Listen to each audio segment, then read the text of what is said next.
This is the BBC. Dear brothers and sisters, all are welcome here at the Confessions podcast, whether saint or sinner. Well, hello and welcome to another Confessions podcast from the BBC. Was that laugh slightly insincere? It was like we're in the middle of a dinner party. Anyway, it's another Confessions podcast, and the Radio 2 audience gathered together to tell their tales of deceit, debauchery and deception. And then Bobby and Matt, they just go, Yes. Bobby used to be hardcore, now she's softening up. And Matt forgives everybody, unless he takes except. We haven't actually had any confessions from art students for a while. Oh, art students. Please. I look for malice. If there's malice and self-interest, that's what I don't like. I look for berets. This week, for your listening pleasure, we have, if you've got a beret with malice aforethought, definitely not happening. James's confession, Snatch My Zip Up, which is probably my favourite title. It's very good. It always makes me laugh. Neil's tale, Say My Name. Mary's confession, Devilgate Dive, which is also quite good. But we start with Lorraine's confession, Canal Help You? Simon Mayo's Confessions podcast. Please be seated. Dear Father Simon, in the assemblage of absolution, my desire for reprieve only takes me back a couple of months to the unfortunate day in question, but so strong is my need for pardoning that I write to you now in hope. Before I embark on the story, may I set some history of my husband's acquaintance with narrowboat life. I met him on a course, and during his studies, his parents decided that the ideal student accommodation would be for him to live on a narrowboat in Oxford with his newly married brother and sister-in-law. What? Needless to say, being newlyweds, he tried to give them as much space as possible. On a narrowboat? Well, was it a wide beam or a narrow beam? A little bit too technical there on the questioning. So his living situation consisted of a bunk at the far end of the boat. So he slept on the lower bunk and he stored all his stuff on the higher one. On the odd occasion I visited him there, the only sitting space was large enough for just one person on a small patch on the lower bunk. So my visit therefore consisted of taking turns, of either sitting on the lower bunk staring at my boyfriend's standing knees, the rest of him obscured by the higher bunk, or him sitting down, me standing and staring at the top of his head. Very romantic. Needless to say, my then boyfriend was not smitten by narrowboat life and all that went with it, but his acquaintance with canal life will have some forecast on the story to follow. You can't just waltz in halfway through, Nigel, and expect to pick it up. So just say, I'm sure that's fine, forgiven. Okay? All right. Forgiven. Not yet, though. Not yet. No. Fast forward to 2 months ago, and I was enjoying a pleasant dog walk one afternoon in early autumn in North Oxfordshire. Even more fortunate to be graced with my now husband for company, as he had unexpectedly accomplished his work early for the day. We'd enjoyed a chat-filled stroll across the fields, and were now on our return part of the circle route along the towpath of the canal in our heavenly village of Cropredy, where, of course, there's the wonderful music festival run by Fairport Convention, who do not feature in this particular tale, unless one of them is about to appear dressed as an old woman, which I don't think is likely. So lost in conversation was I that I barely noticed we were gradually catching up with an elderly lady. There she is. Is she from Fairport Convention? I don't think she is. Who was also walking along the same towpath. As we neared a bridge that had steps up towards the road, the lady turned to us and asked where the bridge would take her. I assumed she was looking for the shop, so informed her that the aforementioned steps would lead her up to where I thought she needed to go. Go ahead, go on, off you go. It was then that I noticed she was pulling a plastic box, which had strapped onto a wheelie pull-along trolley. Deducing that an elderly lady with a trolley and steep steps was not a good mix, I instantly offered to help her carry her trolley up to the store. In retrospect, I now understand her hesitation at not accepting my offer of help, and realise her expression was one of wonderment as to how she could politely decline. You might be ahead of me. But with my new eagerness to be the Good Samaritan, I promptly bent down and grabbed the dew-covered base of the trolley, proceeding to force the bewildered pedestrian up the steps. Go on! Up the steps, come on. I could now see the plastic box on the trolley more clearly, which appeared to contain some form of liquid as it sloshed around from my spontaneous grappling. Yes, I know where this is And going as it now. so slopped, I also noticed some solid matter travelling past the slightly more transparent cap of the container. But in that instant, I realised that there was no way this dear woman of senior years would have managed to pull such a cumbersome item up steps. So to fuel my self-gratification, I announced to her, Oh, it's very heavy, isn't it, this? What have you got in there? She dithered at any form of reply, and I took her lack of agreement to be lack of gratitude. So pleased was I with my good self that I looked smugly over to my husband, who I expected to provide an approving look, but instead was met with a slow and deliberate shake of the head. His expression was that, had he not tried to be discreet, might well be have gestured as a cutthroat flick of the hand. In other words, a silent, you really don't want to be doing what it is that you're actually doing. It was then, as we proceeded to ascend the steps, that I started to question my husband's wordless communication and surmised that his concern must be that he knew what the box contained. That combined with the fact that we were walking along a canal and his nostalgic knowledge of narrowboat conditions, in an instant I realised that my good deed may be to my own detriment, and that I had intruded into a stranger's most inner and yet outward private matter. At road height, I hastily positioned the trolley on the ground, sheepishly smiled at my unwilling subject of salvation, said bye, and dashed across the road, sloping back down to the canal to catch up with husband and dog, who had continued under the bridge on the towpath. I needed confirmation of my fears. Was that box a narrowboat Portaloo? I breathlessly inquired. Yes, it was, he said, condescendingly. What were you thinking? The full realization washed over me. This lady wasn't shop searching, but seeking the pump-out station across the canal, which was accessible over the bridge, not the shop. I had aided a poor unwitting person to ascend her own backlog, if you see what I mean, that I had spied into her most private of matters. And if that wasn't enough, I remembered what I'd said. Oh, it's heavy, isn't it? Yes. And I'd analysed the weight, and that wasn't really a nice thing to be doing. I'm going to leave out that next paragraph. Yeah. I burst out into a nervous and hysterical laugh, short-lived by the realisation that the dew on my hands from the trolley may not be actually dew.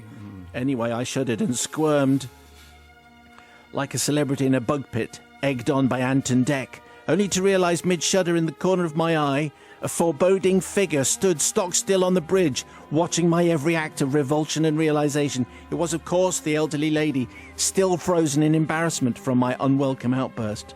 So far this time, I foraged for forgiveness, not out of my wish to metaphorically help an old lady across the road, although I must confess I may have offered help for my own self-gratification, but really for my abhorrent behaviour, after realising that I and she had been involved with that. I have visions of this poor lady now emptying the contents of her Portaloo under cover of the night time to avoid such situations, and ridiculously helpful women who just wander along towpaths and offer to help for no reason. She's Lorraine.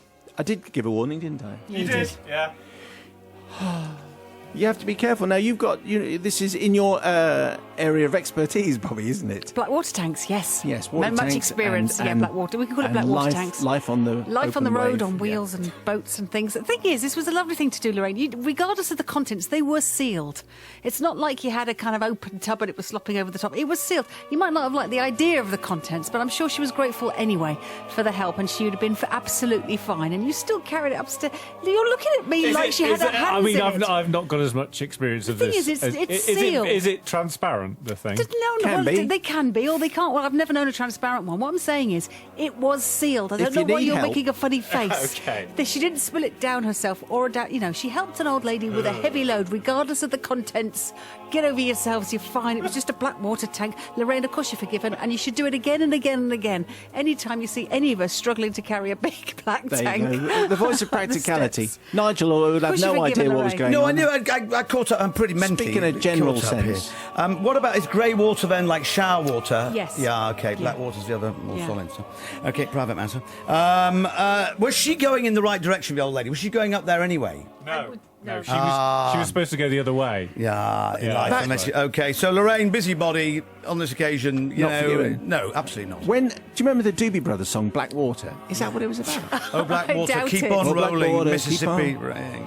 Well, you can't trust the Mississippi these days. Well, not with... As I've No. heard Mud it said. pie has a whole new meaning, doesn't it? Anyway, what are you saying there? Yes, what am I Matthew? saying? I'm not going to forgive. And the reason I'm not going to forgive is because what she realised, Lorraine, oh, right, that's not what I think it is. And she should have turned round at that point, gone back to the old lady and said, obviously there's been an hilarious misunderstanding. Let me take you to the place where we dump all the black water. And she didn't do that. She just left the old lady at the top of the hill. And it's no good to her at all. That's why she was looking down. When are you going to come back and help me with me not transparent black water? Get over yourselves. Kind of Keep on rising. tank thing. Keep on. Yeah. Mississippi Moon. Mississippi. Yes. So great days. So therefore, not forgiven. The Confessions Podcast.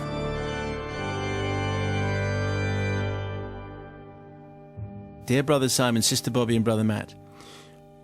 Traditional opening. My confession relates to an event that happened some 60 years ago. Wow. Statute of limitations. And one that I have suffered guilt over in many years since. The incident took place when I was at school, a sixth former, at a single-sex grammar school. And the upper six girls from the girls' grammar were invited to join us for ballroom dancing lessons. Oh, Imagine that. Ballroom dance? They would probably welcome that now, depends. you think? Depends who your partner is. If you're 15, maybe good. If you're 13, not so good. I'd plucked up the courage to invite out a girl who I'd only met as a dancing partner and was flattered when she accepted a Saturday cinema date. The film was a popular blockbuster of the time, and we were shown to good seats towards the front of the circle. We were in good time, and as the lights were still fully up, it was an ideal time to chat and to get to know more about my new lady friend. All was going well until I happened to glance down and suddenly noticed that the zip on my trousers was, unfortunately, open. What made it worse was that the one side of the zip was open upwards, while the other side was open downwards, forming a wide, welcoming smile. That's what my trousers look like. Now, as every man knows, zipping up a fly is a simple flick when standing up. But when sitting down, it's a different matter altogether. The zip has to traverse the ups and downs of the creases, a sort of a switchback. And while one can straighten the mechanism by pulling down at the base and leaning back, this was a move guaranteed to draw attention to my open fly. Yeah, I think so. What my new partner would make of this didn't bear thinking about. No. As I tried to hold her attention, eye to eye, my hand on the side away from her was frantically but slowly What? trying to press down the upstanding half of the zip. But try as I may, the upstanding half kept springing back up with a persistence of its own. It would, wouldn't it? There's a long way to go on this. I don't want to go too soon. It's not a good day for this one. Then movement out of the corner of my eye suddenly drew my attention to a couple moving towards us along the row. The guy was a strongly built man, I guess in his late 20s, while the girl he was leading along the row was in a blue and white cotton dress with the popular full skirt and multiple petticoats. It was all the rage. Salvation was at hand. People were standing up to let them through, and as we stood up, there would be the ideal opportunity to flick up the zip and close the matter. The couple smiled thanks as we stood for them to pass, then with a deft flip in the dark between us, up went the zip. There you go. No, not that. Unfortunately, for reasons not immediately clear, the zip only went up halfway. Oh, no. I tugged and pushed, but now it wouldn't go down either. Completely stuck. I looked down and to my horror saw that I had zipped the passing girl's blue and white dress into my fly. Oh, no. The girl and I were now one. Oh, no. Joined at the zip, if you will. In less than a second, I had been upgraded from a potential flasher to one who zipped women's dresses into his fly. Is that a thing? Let's hope not. And all when standing in full view of an audience of hundreds. Options flashed through my mind at the speed of a drowning man's thoughts. Should I confess? Form a team and suggest we work on the zip together? Not promising. No. Should I be led by the zip to the other girls' seats and try it there? Well, I have to say this chap didn't look a forgiving sort. My mind was brought back to reality by a persistent tugging on my trousers. The couple were trying to work out what was holding them back, whilst my partner looked ready to sit down again. What? What's going on? It's like an episode of Dad's Army. All were unaware of the drama taking place below except me. And that wouldn't be for long. The dress had to go. With the strength that only a drowning man can muster, I lifted part of the dress to relieve the tension and pulled hard on the dress and zipped together. The dress came away from the zip and the couple began moving on down the row. I was free. But it was only then, as I looked down, that I could see a longish strip of blue and white cloth hanging down from my zip, pointing what looked like a long bony finger up and into the darker reaches of my trousers. How could I now sit down without drawing further attention to my offence? At that point, the gods must have been with me, for the lights began to go down, ready for the film to begin, and as I took my seat, my new partner was still unaware of what had gone on before. In brighter parts of the subsequent film, the blue and white fabric was plain to see, but fortunately she was focused on the film. For my part, I was hoping for the darker parts, when I could work unseen on stuffing the cloth back into the still open upper part of the zip, without looking as though I was up to something else. When the film ended, with the title still running, I managed to persuade my partner to leave while the lights were still down. You go first! As we descended into the foyer, I was dreading hearing a shout of, "Stop! You've got my dress!" behind me, but nothing came. In the bright lights of the foyer, I could still see clearly the final parts of untucked cloth, but she didn't look down. I made my excuses for leaving to catch a bus, and we went our separate ways into the night. I never saw the girl of my date again, as I couldn't bring myself to attend the last dancing class, and shortly afterwards we all went our separate ways at the end of school. However, I feel I need to apologise unreservedly to the unsuspecting stranger whose beautiful dress I tore, and also to the guy who may have taken the blame as being a little overeager. Anyway, I must also apologise to my one-night partner, who must have wondered whether it was her or something that she'd said that had brought our evening to a hurried close. I beg forgiveness from you all, whilst assuring you that I have zipped no one into my trousers ever since. I mean, the chances of that happening as someone goes past, I suppose if the skirts are full, then you just brush past, and if you tie them up, you're zipping at the same moment, then there's a chance this is going to happen. Anyway, James' story from 60 years ago, what do you make of that, Sister Bobby? Well, I think generally any kind of zip orientated stories are never going to end well. You can never really do it discreetly, so you're only going to make the situation worse given the area we are talking about. Yeah. So the best thing you should have, James, is just really simple. You should have just said, "Can I go? I'm going to the toilet." Then he could have been sorted, and this wouldn't have happened. So it's really, really easy to. This is the lesson, everyone. If something happens with your zip, I think you should just fess up, because I think it's much less weirder to just go, "Look, I just need to go and do something and attend to this," rather than do some kind of, I don't know, weird kind of, I don't know what you were doing, because it only just makes it look even weirder and more uncomfortable. And I bet she knew. The other thing is, I think she knew. She knew the zip was down in the first place, and I think she was just trying to look away. Do you think? Yeah, definitely. I think he'd know. I think she definitely knew, which is a shame. You could have lost, she could have been the girl of your dreams, and you lost her.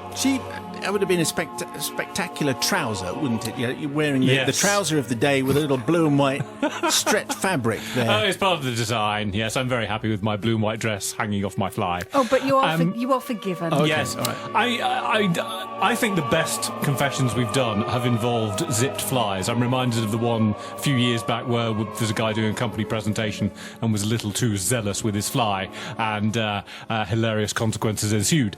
So I'm definitely going to forgive. I mean, the fact is, wouldn't it be better if we lived in a society where you could say, "I'm sorry, there's clearly a problem with my fly. I am now going to zip it up. Please do not misconstrue what I'm about to do." Well, the fact is, we don't.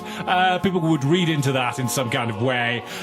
So I am going to forgive, because what else? I had visions of him having to hop alongside this woman for the rest of the night. So well done for managing to get it out. To try to behave, you two. We never Come said on. anything. Don't blame us. Got nothing to do with us. Simon Mayo's Confessions Podcast.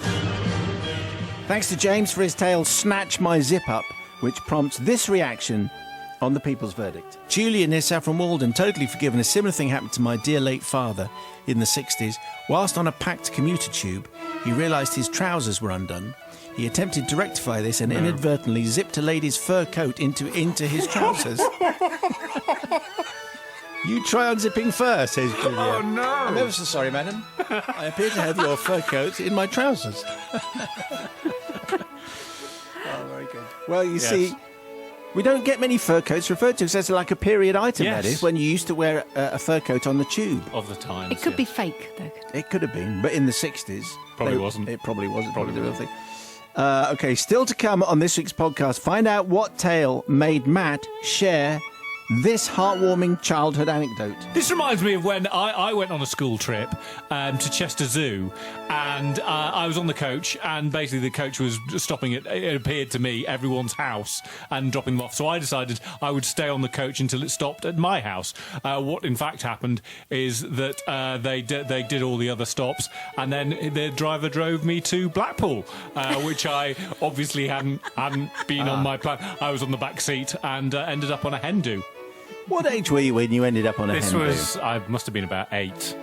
It was... An 8-year-old boy would not be welcome on a hen do. No, I definitely wasn't. think No.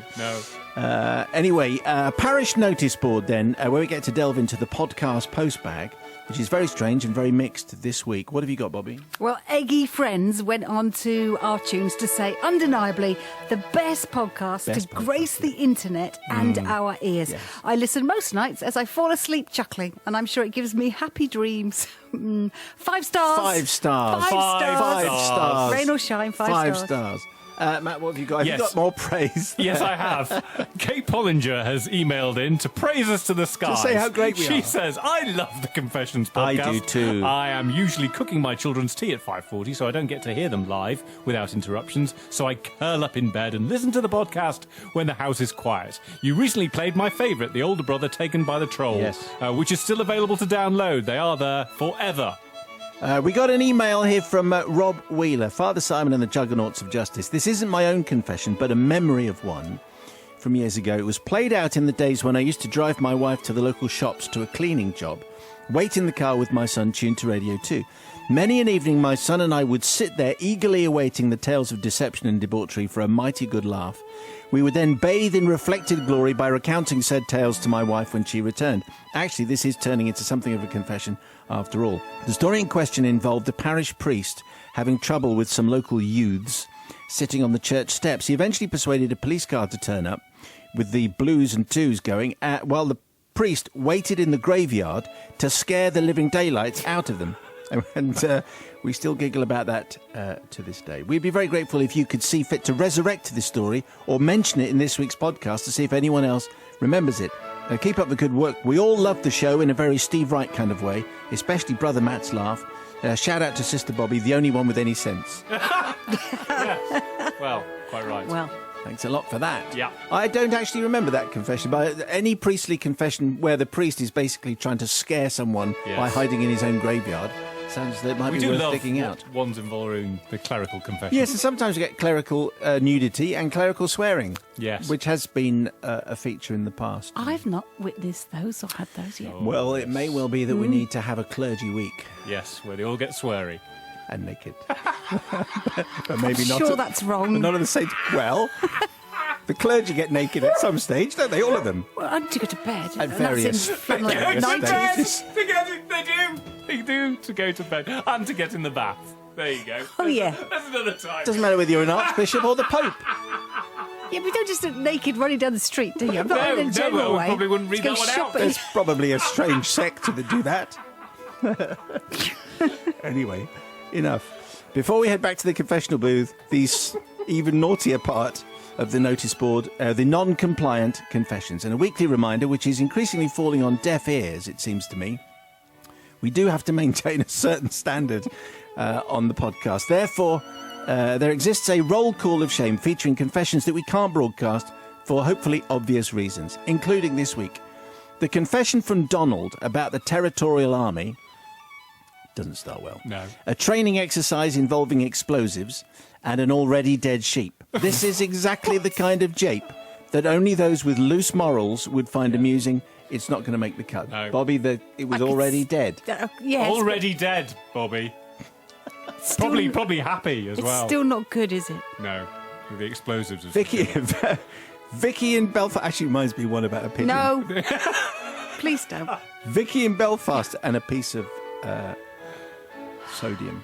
Oh, right. Vicky in Belfast, you may have thought you were doing a nice thing by donating that mug for the church raffle, but you knew full well that when heated up, it revealed a naked man with a very big smile on his face. Not funny. No, it is very funny. It's very funny. Robin Suffolk, you might have sent in the most dangerous X-rated confession in history.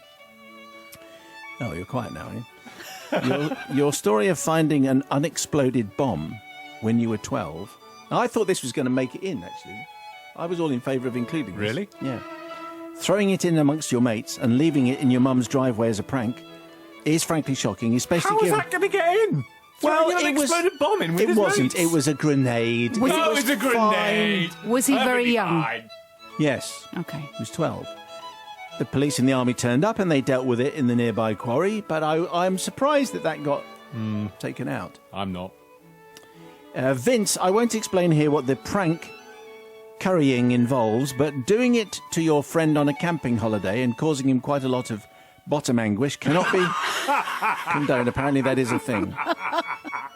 Black water tanks again. Yes, whenever we get the words bottom anguish in. And no forgiveness either for Graham, who, while performing in a drag act as part of his holidays, hotel's entertainment night, decided to give it his all, with one leg up on the amp Oh, no. and far too much Yes. on show for the kids and grandparents in the audience. You Different see times, how everyone.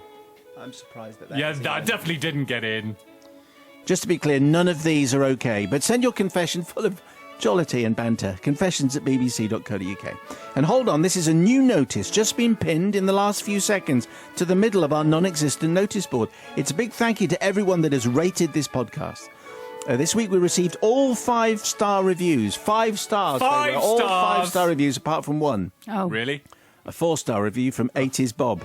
so could do better. Good, Thanks could a lot. do better. Thanks a lot, 80s Bob. Well, yeah, and he got his name read out. How's fair? That's not fair at all. Right, 5 stars next, please. And Yeah. there's another note here saying we made it to number 3, our highest position yet in the Our Tunes Top Comedy Podcast this week. So Wow. thank you, everyone. Number 3. Do you think we could do better? I think we can. Tell your friends, keep rating, commenting and subscribing. Be like our listener, Inknar, who said, I absolutely love this podcast so much, I forced my mum to download it. She had to buy an MP3 player first because she didn't have one. Yes. But she loves it as much as I do. Thumbs up from us. Force family members to buy stuff they don't need. Actually, for Christmas, why not buy Why all your not? family Yes. an assorted Why not? variety of MP3 players Correct. and then pre-download all Yeah. these things? Yeah. Your life would be so much better. Thanks to Inknar and Inknar's mum. Back to this week's confessions, and it's time to revisit Neil's tale, Say My Name. This is the place where penitents seek our pardon for their sins. Simon Mayo's Confessions Podcast. Well, forgive me, Father Simon, for I have sinned. We go back to 1992, when I was a probationary teacher at a school in North Yorkshire. My colleagues were all very long-standing, aka old, and I was quite a novelty, being the youngest member of staff at the ripe old age of 27. Having gone into teaching a few years later than most, I had at least acquired some understanding of the real world, and I prided myself on my ability to organise things learnt during a previous job in a DIY store. One particular teacher, however, Miss Parker, was the queen of organisation. I watched in awe as she effortlessly organised just about everything, from kids making her cups of tea during her lesson, different times, to assemblies, school trips, parent meetings, school activities and everything else that a good school offers. Miss Parker was the head of the house, and she ruled with a metaphorical rod of iron. The kids respected her, and I did too. It was getting near to the end of the year, and Miss Parker had a great idea to raise the kids' spirits. She would organise a house trip to the Granada Studio Tour in Manchester. As the day came closer, she asked whether I would be willing to be in charge of one of the coaches, as it was a big trip with over 80 students likely to be going. Suitably flattered, I accepted willingly, deciding that I would use the opportunity to earn some brownie points. On the day of the trip, however, things got off to a bad start when I saw the list of students. Miss Parker seemed to have given herself all the good kids on her bus, and I had the naughty boys and the girls who talked about nothing but neighbours on my bus. On her bus, meanwhile, Miss Parker had already taken the register and was ready for the off, whilst my rabble were bouncing around like a box of frogs. Eventually, after what seemed like an age, I ascertained that all were present and correct. Indeed, even the kid known as Nuclear Arthur had turned up for a day out. I like the sound of Nuclear Arthur, although you might not want him on your coach. I looked across to the irritated Miss Parker in the bus next to me and put my thumb up to show that we're all present and correct. She pointed to her watch and tapped it, then shrugged. Clearly her faith in me effectively to organise my bus had been misplaced, and her strict timetable was now running 10 minutes late. It was on the hour-and-a-half journey that I decided to tackle the source of her disappointment head-on. I devised in my mind a system whereby I would be able to account for all my students in a matter of seconds, based on the buddy system that I'd seen being used at an American summer camp I'd worked on a couple of years previously. Having got my bus to be quiet enough to hear me, I explained my plan to the kids. My plain honesty seemed to win them over, and the conversation went something like this. Look, guys, I need your help. Miss Parker thinks we're a bunch of losers, and I want to prove her wrong by beating her at her own game. Taking the register earlier was a nightmare, as she managed to do hers in 2 minutes. Ours took about an hour. I reckon we can do the register in less than 30 seconds if you're going to help. I went on to describe that they were now sitting next to the person who would be their buddy for the day.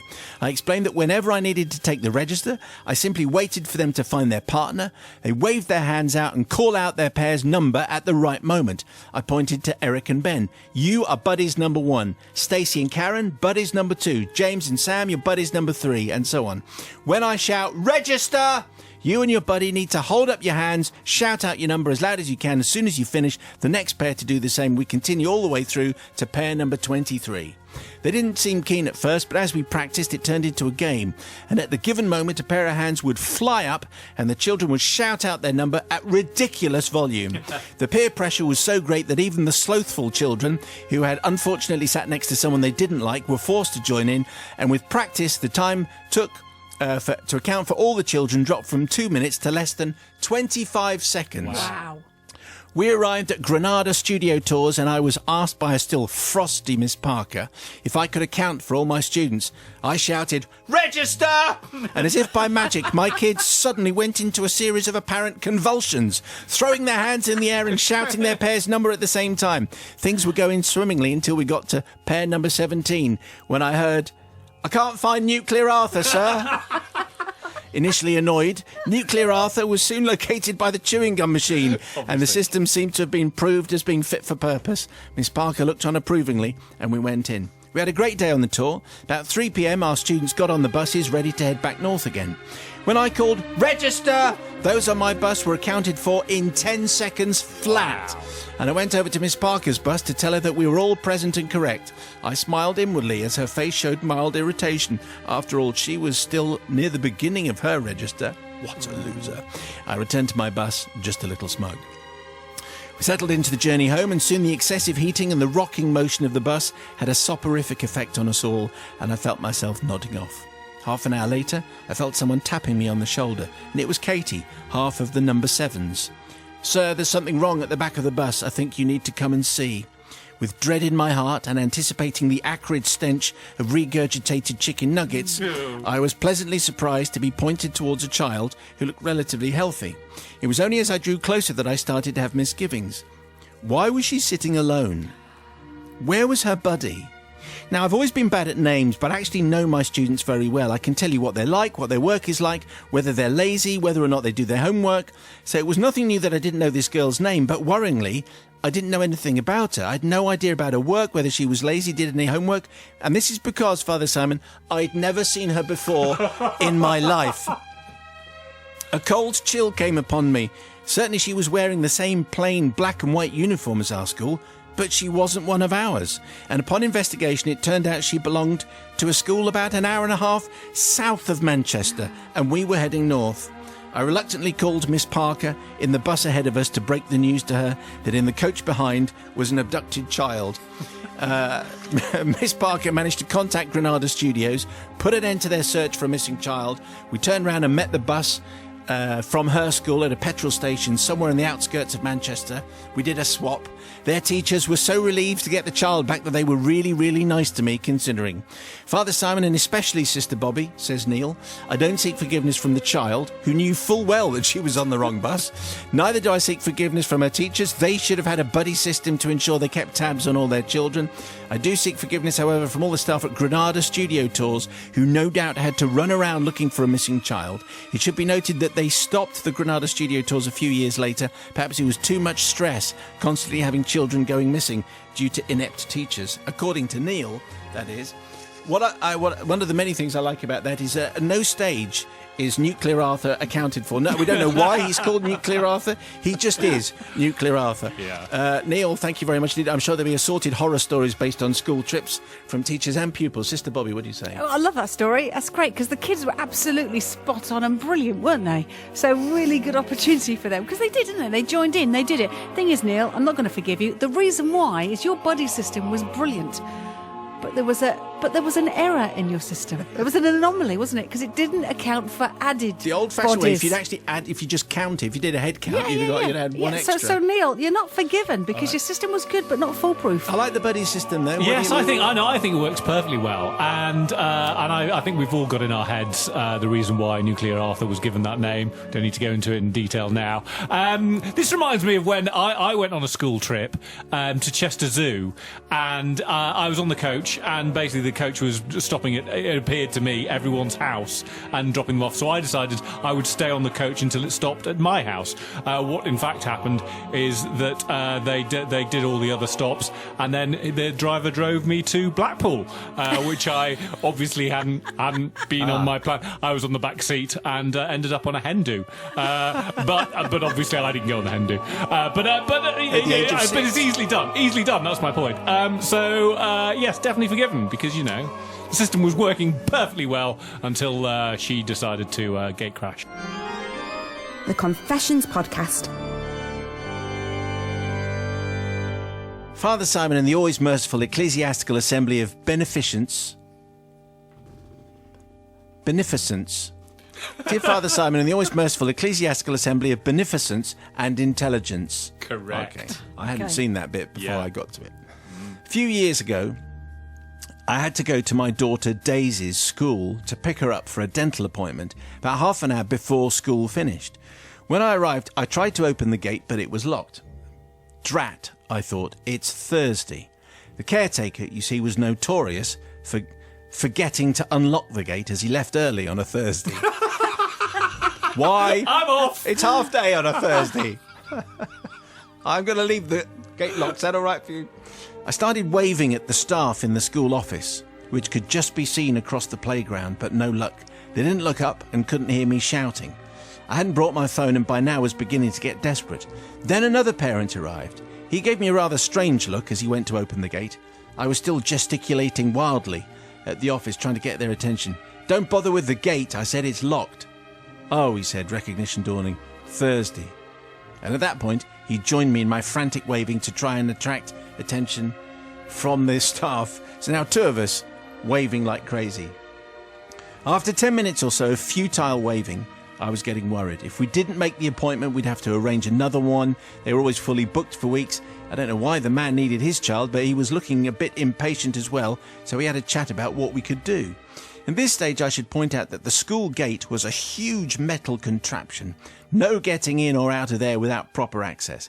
However, the school fence was a different matter. Old, made of wood, drooping in places, it was a very poor example of a fence. It was slightly ashamed of itself. Anyway, having examined it closely, we decided the only option was for one of us to climb over the fence and go and find assistance. Yeah. The man, who I'd never met before as his child's in a different class, decided chivalry was in order and volunteered to do the deed.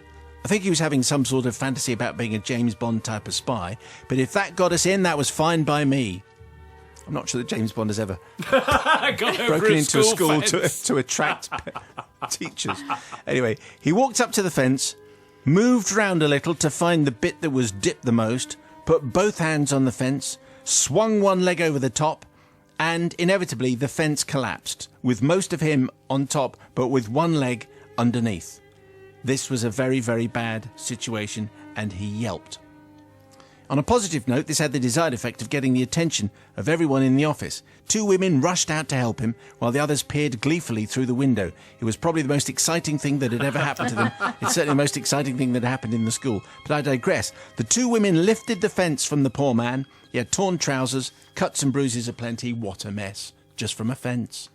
I can't be certain, though, as he wouldn't look at me. He hobbled into the school, gaze averted, being supported by the 2 ladies.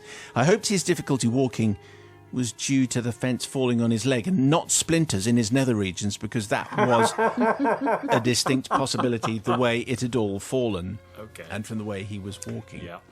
I remained behind the metal gate, and after a few further minutes elapsed, there was still no sign of anyone.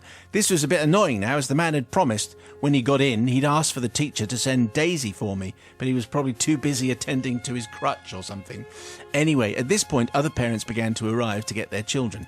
I accepted that there was no chance of making the dental appointment now. Stop it, Bobby. So I waited with everyone else. I could hear questions being asked about the broken fence, a lot of pointing going on too, and muttering of things like bloomin' vandals. And in broad daylight too. It was all right this morning. I tutted and I knowed, and I shook my head ruefully. Eventually I saw my partner in crime being led across the playground. Are you passing notes now, Matt? What does the note say? Show it to me. No, I'm not. It's all right. I saw my partner in crime being led across the playground by one of the kindly office ladies. Apart from his new limp, he didn't seem too badly hurt. However, he turned his face away when he saw me, and to be honest, I must admit to being more than a bit relieved. As they reached the gate, and the woman made to open it, the man muttered something like, "No bother, that's Thursday, lazy caretaker." From his expression, I'm sure he was already planning the caretaker's comeuppance. However, as he was speaking, the office lady gave a hefty tug on the bolt. With a grating sound, it slid back and the gate opened. Of course. No, she said it's open, as any idiot can see. Well, most. At this point, the helpful gentleman did finally turn to look at me, and I have to say, it wasn't a very nice look, Father Simon. I felt absolutely mortified and stepped backwards, trying to blend into the crowd. I couldn't even leave, as I still had to wait for Daisy. Instead, I had to stand and listen to what the parents would like to do to whichever disgusting vandal had broken the school fence. If only we knew who had done that. I'm reminded of my sin every day as I drop off, and later wait for my daughter by the shiny new fence. So, Father Simon and the wise and understanding flock gathered around you, I'm seeking forgiveness not for missing a dental appointment with no notice, definitely not, they charged me anyway, nor from the school, although I'll admit I should have tried the gate, really, in the first place, but it was known for being left locked on a Thursday, and the fence was so flimsy it was obviously a hazard. In fact, now I come to think about it, I've probably saved the school from being sued. Yeah. What if a child had landed on it and been squashed? Or had an unsuspecting parent landing on them? Also, they now have a lovely shiny new metal fence going all the way around the perimeter, which they wouldn't have had if it hadn't been for me and my partner in crime. Obviously, though, I'm seeking forgiveness from him, the poor man, who was unceremoniously attacked by the fence and had such an undignified entrance to the school and a limp when he came out of it.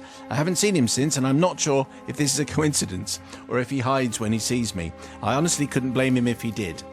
Well, you know, it's quite... I think Bobby's going to be quite harsh on this because it's very dangerous to climb over a fence because you never know what's going to happen.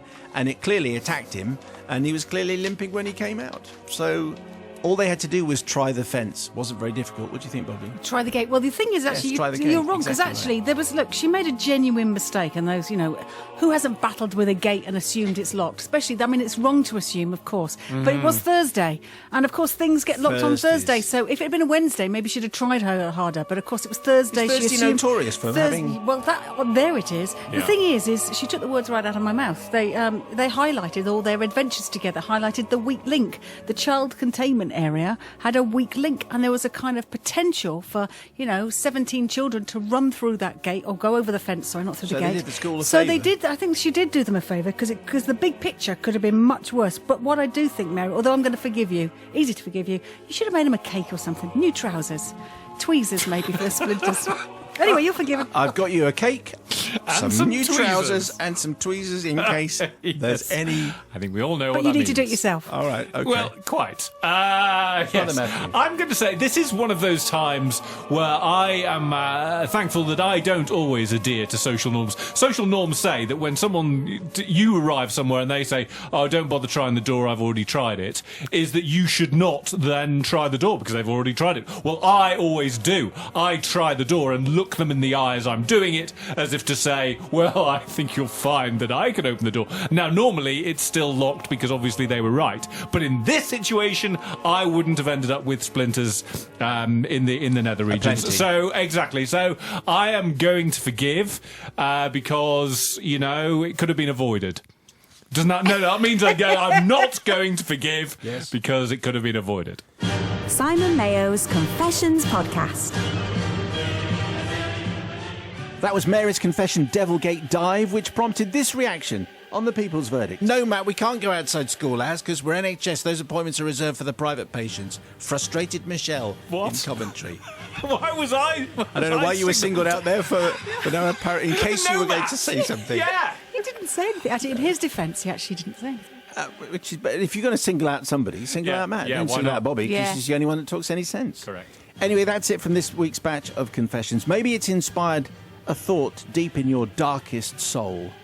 confessions@bbc.co.uk if you want to send us something. Before we leave you, we have another treat from the Confessions Crypt. This week, it's been requested by an anonymous texter, and we definitely recommend that you finish anything you're eating. It's another one of those before you listen. Yes. It is super vom time. It's deadly, isn't it? It's a deadly one. Yes, that's right. You're going to hear Yeah. Deadly. He features in this one. Taking us back to the early 90s, and the band James. Here is Born. We called this Born of Regurgitation. Oof. Or 50 Ways to Heave Your Lover. That's better. Yeah. The Confessions podcast. So it's Radio 2 here. It's Drive Time, and we have another Drive Time confession. This one comes from Jane. You'll have noticed that the Dean of Deadliness has I slipped joined in us. quietly there, did you? Yeah, first appearance of the week. We also noticed that. All right.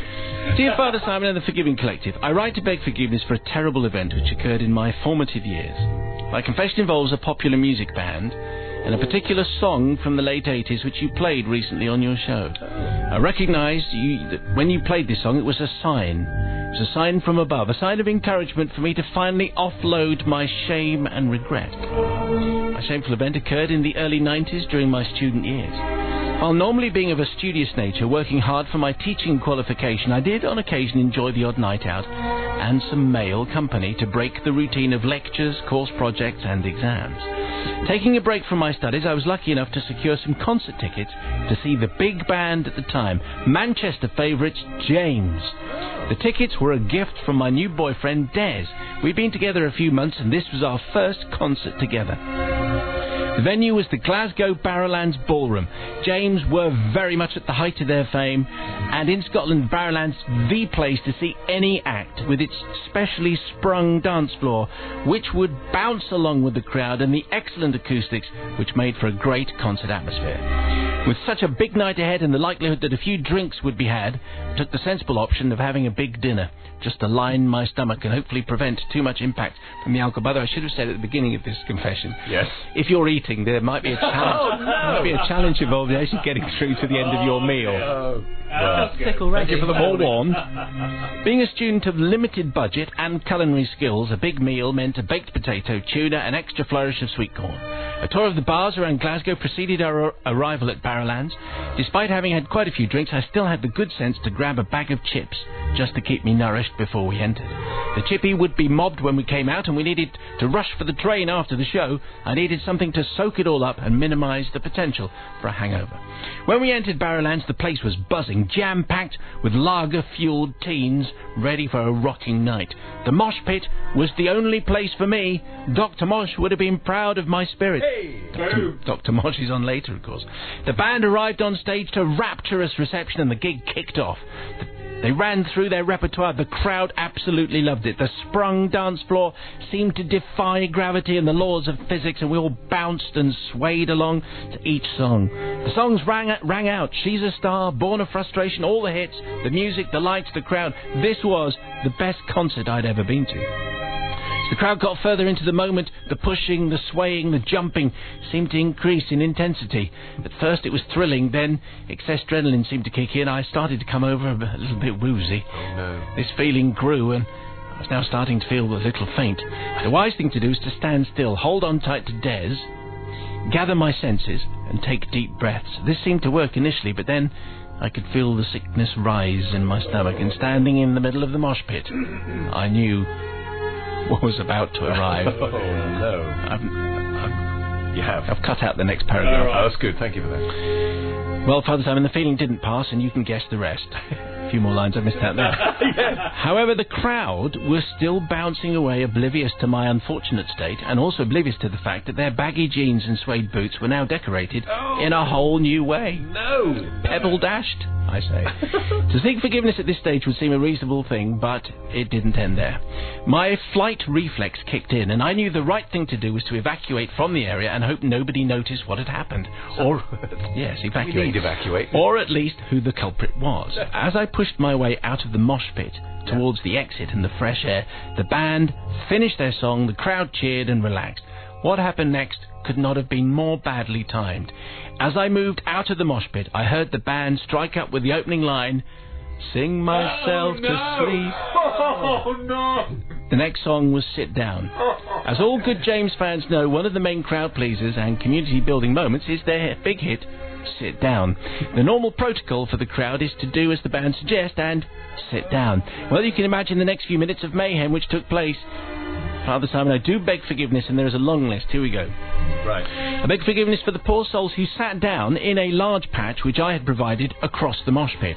I beg forgiveness from the security staff who mistook the commotion as some kind of fight and moved into the mosh pit to intervene, only to slip and slide, a bit like the Keystone Cops.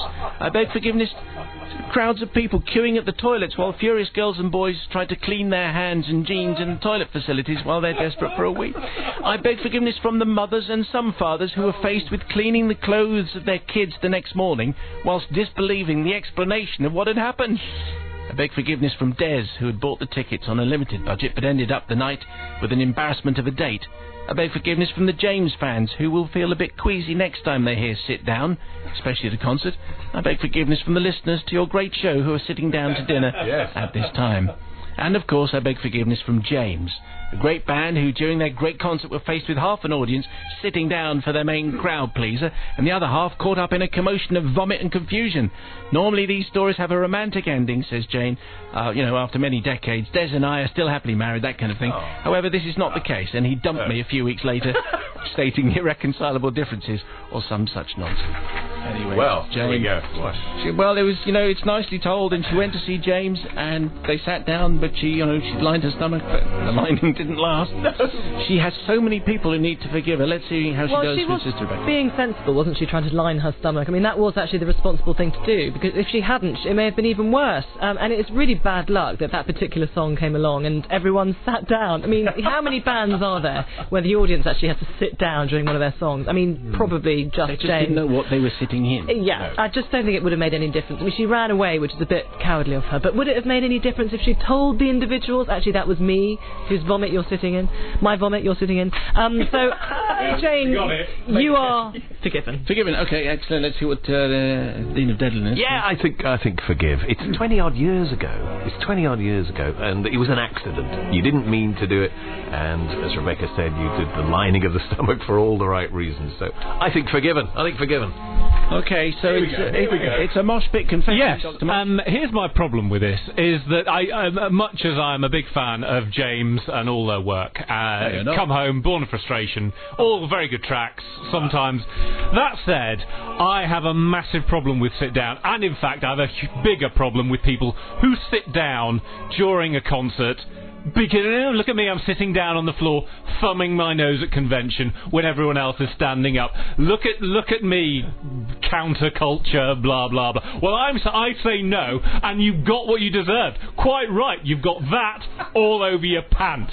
How much of a thumbing nose at convention do you feel like now? Not very much, I would say. I have to share an office with this man. Yes, Can I just? and I say for that reason, definitely forgiven. They had it coming. Simon Mayo's Confessions Podcast.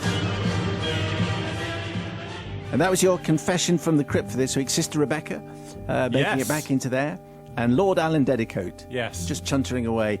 He never really said very much, No, did he didn't. I wasn't quite sure why he came in. He would just sit there and go, oh, well, it's all fine. He did the. He would always do that whenever there was a doorbell. He would do an impression of a doorbell. That's which right. was I think he came in basically so that he could get a few public appearances off the back of it.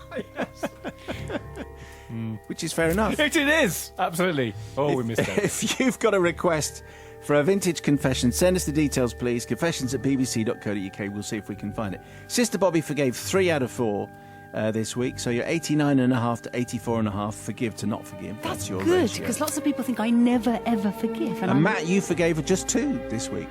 Just 2. Just- So it's half of them then, isn't it? So still Yes, keeping up that obviously. record. So that's 0.5. Yes. 0.5 actually. I think you're fine. If you made it to the end of the last podcast, I asked you to tweet, "You made my wife smell of fish."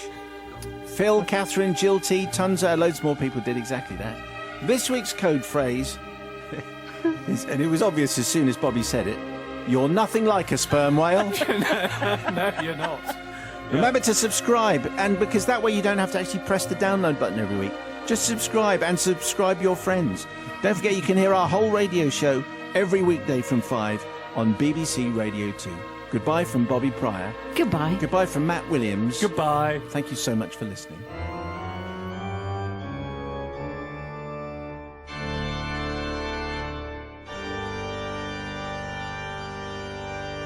The Confessions Podcast.